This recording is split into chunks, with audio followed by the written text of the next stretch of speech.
안녕하세요, 구독자 여러분. 여러분의 마음을 두드리는 스토리텔러입니다. 오늘은 여러분과 조금 조심스럽지만 반드시 꺼내야만 하는 이야기를 나눠보려고 합니다. 혹시 여러분 마음속에 야성이 살아있나요? 길들여지지 않은 거룩한 야성 말입니다. 오늘 제가 들려드릴 이야기는 바로 그 잃어버린 야성을 되찾고 우리가 애써 외면해왔던 진짜 축복에 관한 이야기입니다. 자, 지금 한국 교회 강단에는 보이지 않는 금기사항이 하나 놓여 있습니다.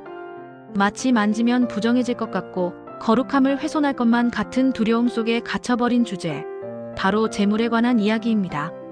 언제부터였을까요? 우리는 영적인 고결함과 물질적인 풍요는 서로 함께할 수 없는 마치 물과 기름 같은 것이라고 생각하게 되었습니다.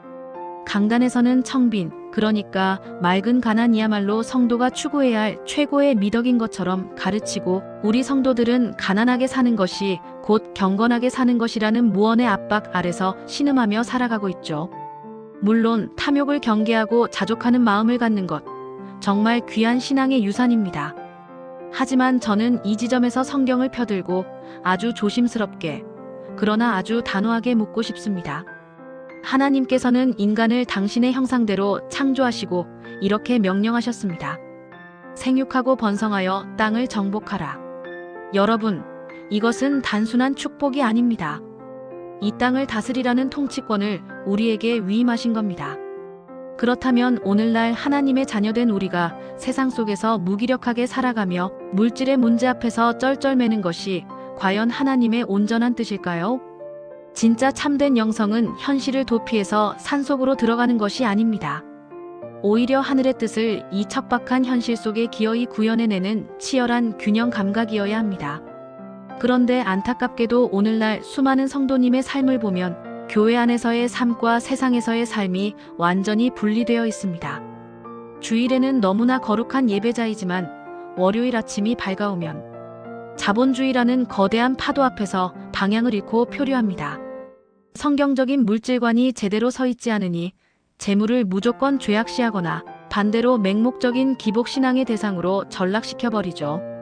이런 가르침의 공백은 정말 치명적입니다.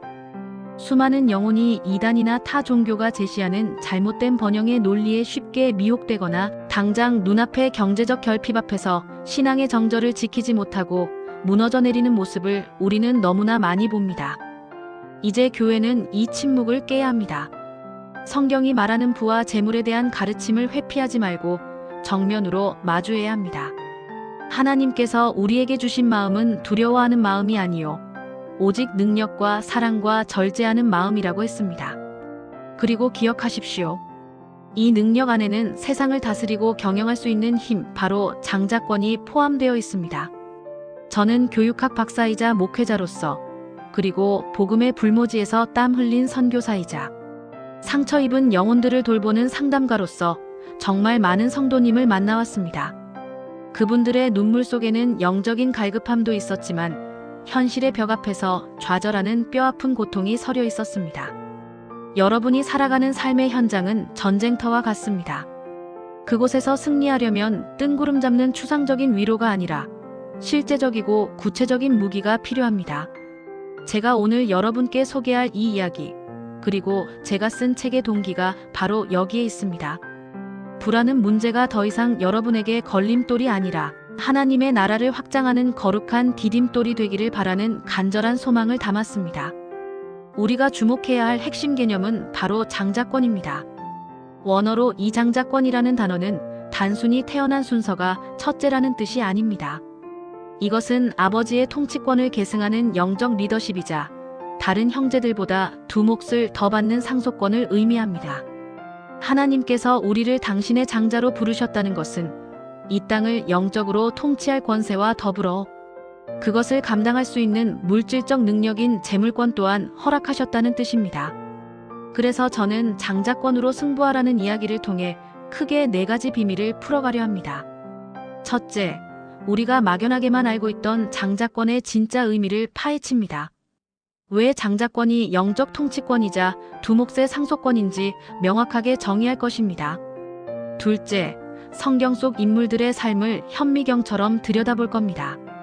팥죽 한 그릇에 장자권을 팔아넘긴 에서의 경솔함, 그리고 방법은 좀 서툴렀지만 그 권세를 그토록 갈망했던 야곱의 치열함을 통해 장자권을 잃어버리는 자와 취하는 자의 영적 원리를 탐구할 것입니다.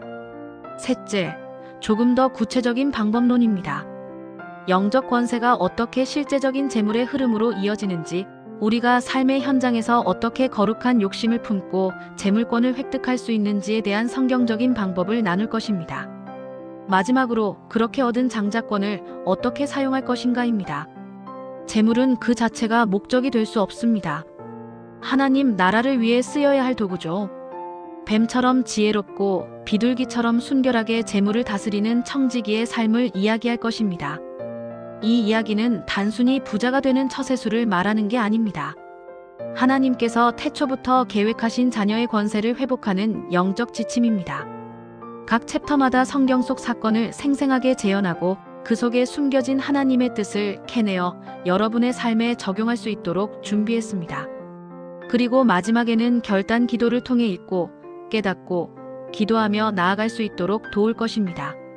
사랑하는 여러분, 저는 이 이야기를 듣는 모든 분이 재물에 대한 하나님의 선하신 뜻을 깨닫기를 소원합니다. 세상의 경제 논리에 휘둘리는 자가 아니라 말씀의 원리로 세상을 경영하는 거룩한 거부들이 일어나기를 기대합니다. 먼 훗날 이 땅에서의 삶을 마치고 주님 앞에 섰을 때 잘하였도다, 착하고 충성된 종아라고 칭찬받는 지혜로운 청지기들이 바로 여러분이 되기를 간절히 기도합니다. 장자권은 하나님께서 당신에게 주신 선물입니다. 이제 그 권세로 승부하십시오.